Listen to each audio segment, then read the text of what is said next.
Agora eu passo a palavra ao Dr. Matheus Rios Silva Santos, do Centro de Referência em Direitos Humanos Marcos Dionísio. Sou Matheus Rios, psicólogo.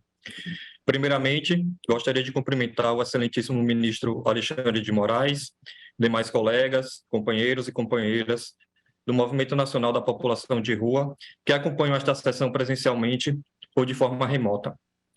Aproveito para cumprimentar também as pessoas em situação de rua que estão assistindo e participando desta audiência pública. Este evento é um marco histórico no Brasil e ousaria dizer no mundo, sobre os mais diversos prismas, mas principalmente porque é a primeira vez em 214 anos que este egrégio Supremo Tribunal Federal abre suas portas para povoar-se por pessoas com trajetória de rua, uma das populações mais estigmatizadas e violentadas cotidianamente pelo Estado brasileiro. É notório o quanto o empenho, o conhecimento e a disposição desta população convoca as instituições a se assentarem em fundamentos mais humanos, republicanos e participativos. Portanto, é importante considerar e destacar que esta audiência é um marco civilizatório em termos do reconhecimento das pessoas em situação de rua como sujeitos possuidores de direitos, plenamente capazes de contribuírem com a construção de políticas públicas e do regramento jurídico pátrio acerca da sua própria realidade. Os direitos das pessoas em situação de rua têm ganhado respaldo legal em uma série de normativas, leis, decretos e resoluções em todo o território nacional.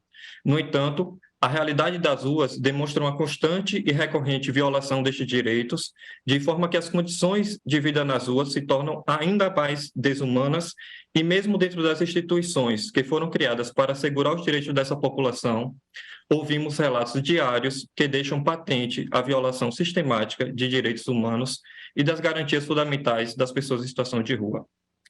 No Centro de Referências em Direitos Humanos Marcos Dionísio, da Universidade Federal do Rio Grande do Norte, já acompanhamos denúncias de agressões físicas, verbais, racismo institucional, humilhação, negligência dos agentes estatais, violências institucionais e toda forma de desrespeitos e discriminações que atentam contra a dignidade da pessoa humana que está em situação de rua. E, não raro, contra suas vidas. Muitos foram os casos de morte que testemunhamos como efeito dessas violações. Compartilhando casos concretos, podemos citar aqui mulheres que gestaram e pariram seus filhos e filhas nas calçadas, sem ter tido direito ao pré-natal, a exames e, muito menos, a um parto humanizado. Pessoas que recebem suspensão ou são desligadas do abrigo e do albergue porque reclamam seus direitos mais básicos. A mentalidade colonial e escravocrata de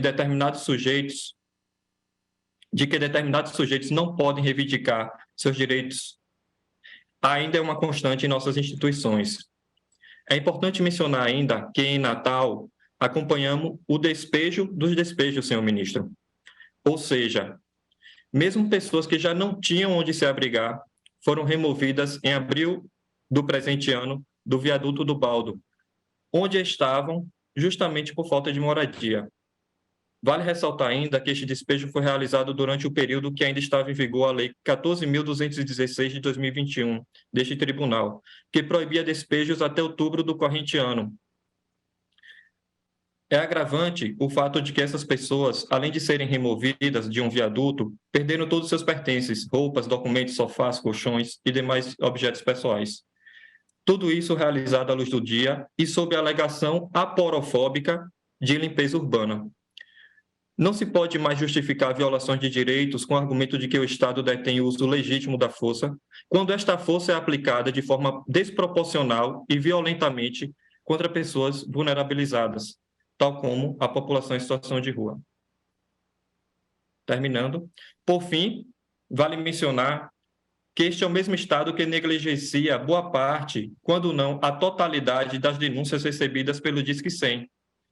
Mesmo quando as pessoas em situação de rua procuram ser ouvidas e acreditam que pode ter suas violações de direitos reparadas, os agentes estatais insistem em violar a lei, a negar o atendimento como é o caso dos agentes da SAMU, que, quando percebem que é uma pessoa em situação de rua, negam o atendimento, mesmo indo ao local, a tratar com grosseria e falta de urbanidade que deveriam revestir o exercício da função pública.